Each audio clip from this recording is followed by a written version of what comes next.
grill.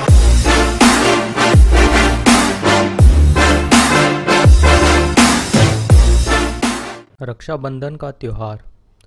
हम उनसे लड़ लें, चाहे कितना ही झगड़ लें, लेकिन अंत में जितना प्यार हम उनसे करते हैं उसके सामने दुनिया की कोई भी मूल्यवान वस्तु बेकार है। यही कहता है हर एक बहन का दिल अपने भाई के लिए।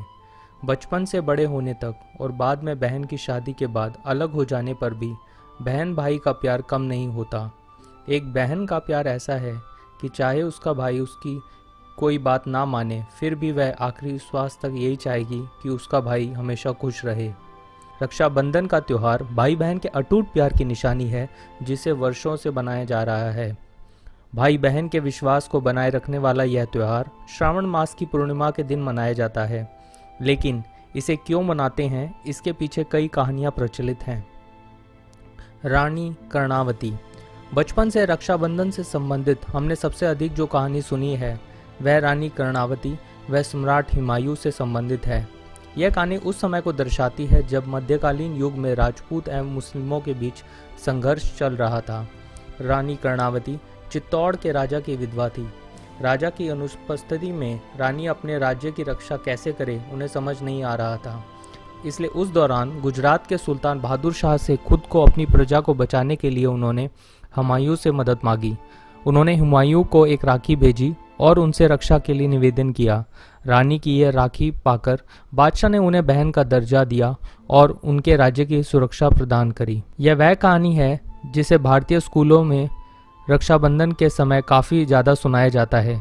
लेकिन क्या आप जानते हैं कि इसके अलावा भी हमारे इतिहास में कई ऐसी कहानियाँ दर्ज हैं जो रक्षाबंधन के त्यौहार की महत्ता दर्शाती हैं।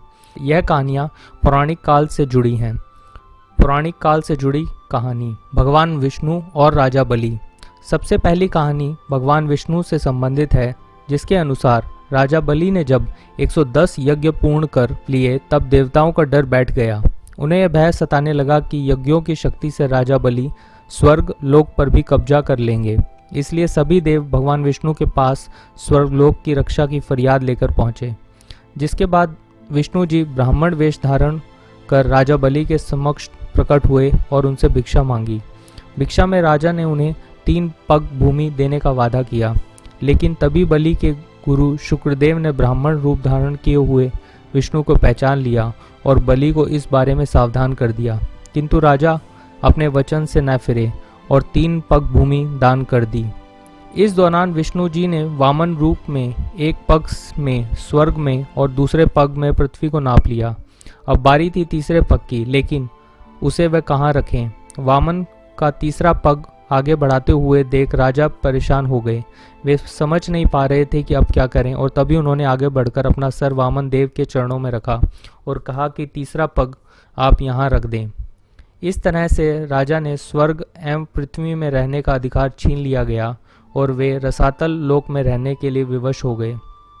कहते हैं कि जब बलि रसातल में चला गया तब बलि ने अपनी भक्ति के बल से भगवान को रात दिन अपने सामने रहने का वचन ले लिया। भगवान विष्णु को उनका द्वारपाल बनना पड़ा। इस वजह से माँ लक्ष्मी, जो कि विष्णु जी की अर्धांगिनी थी, वे परेशान हो गई। भगवान के रसातल निवास से परेशान लक्ष्मी जी ने सोचा कि यदि स्वामी रसातल में द्वारपाल बनकर निवास करेंगे तो बैकुंठ लोक का क्या होगा। इस समस्या के समाधान के लिए लक्ष्मी जी को नारद जी ने एक उपाय सुझाया। लक्ष्मी जी ने राजा बलि के पास जाकर उसे राखी बांधकर अपना भाई बनाया और उपहार स्वरूप अपने पति भगवान विष्णु को अपने साथ ले गई। उसी दिन श्रावण मास की पूर्णिमा थी। उसी दिन से ही रक्षाबंधन मनाया जाने लगा। आज भी कई जगह इस कथा को आधार मानकर रक्षाबंधन मनाया जाता है।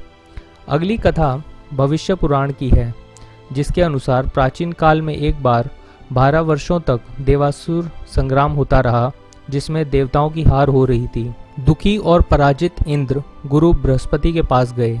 कहते हैं उस समय वहां इंद्र की पत्नी शुचि भी मौजूद थी। इंद्र की व्यथा जानकर इंद्राणी ने कहा, हे स्वामी, कल ब्राह्मण शुक्ल पूर्णिमा है। मैं विधान पूर्वक रक्षा सूत्र तैयार करूंगी। उसे आप स्वस्ति वाचन पूर्वक ब्राह्मणों से बनवा लीजिएगा। आप अवश्य ही विजयी होंगे। दूसरे दिन इंद्र ने इंद्राणी द्वारा बनाए रक्षा विधान का स्वस्ति वाचन पूर्वक बृहस्पति से रक्षाबंधन कराया, जिसके प्रभाव से इंद्र सहित देवताओं की विजय हुई। तभी से यह रक्षाबंधन पर्व ब्राह्मणों के माध्यम से मनाया जाने लगा। यह कथा पूर्णतः रक्षा से संबंधित ही पाई गई है, लेकिन अगली कथा पूरी तरह से रक्षा के साथ एक भाई के वचन को भी दर्शाती है। महाभारत युग से जुड़ी कथा। यह कथा महाभारत युग से जुड़ी है, जिसके भीतर ही दो विभिन्न कथाएं मौजूद हैं। जिसके अनुसार महाभारत में श्री कृष्ण ने शिशुपाल का वध अपने चक्र से किया था। शिशुपाल का सिर काटने के बाद जब चक्र वापस कृष्ण के पास आया तो उस समय कृष्ण की उंगली कट गई। तत्पश्चात उनकी उंगली से रक्त बहने लगा। यह देखकर पांडवों की पत्नी द्रौपदी से रहा नहीं गया और उसने तुरंत ही अपनी साड़ी का किनारा फाड़कर कृष्ण की उंगली में बांध दिया। परिणाम स्वरूप रक्त का बहाव रुक गया, लेकिन तभी श्री कृष्ण ने भावुक होकर द्रौपदी को एक वचन दिया कि कहा कि इस साड़ी की लाज वे रखेंगे और ताउम्र अपनी बहन की रक्षा करेंगे। इसी ऋण को चुकाने के लिए दुशासन द्वारा चीरहरण करते समय कृष्ण ने द्रौपदी की लाज रखी। अगली कथा का वर्णन श्री कृष्ण एवं धर्मराज युधिष्ठिर की वार्तालाप से प्राप्त होता है। एक बार महाराज युधिष्ठिर ने श्री कृष्ण से पूछा, हे अच्युत, मुझे रक्षाबंधन की वह कथा सुनाइए जिससे मनुष्य की प्रेत बाधा और दुख दूर होता है। इस पर भगवान बोले, हे पांडव श्रेष्ठ, प्राचीन समय में एक बार देवों तथा असुरों में 12 वर्षों तक युद्ध हुआ।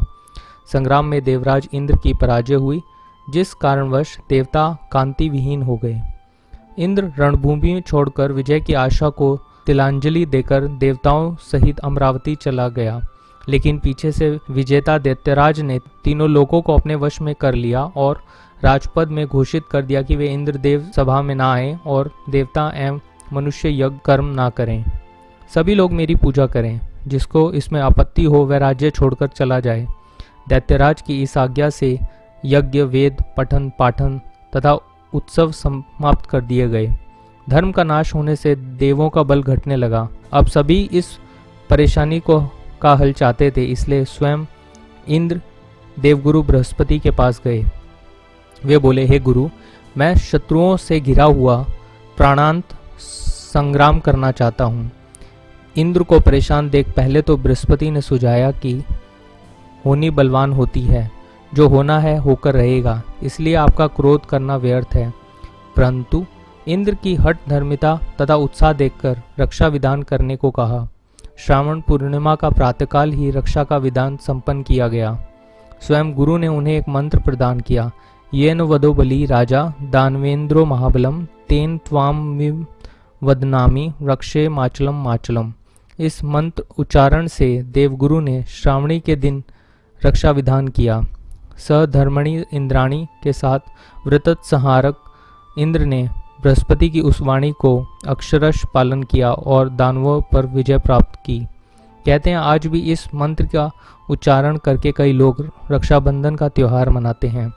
आशा करता हूँ कि आपको रक्षाबंधन से जुड़ी ये कहानियाँ पसंद आई होंगी।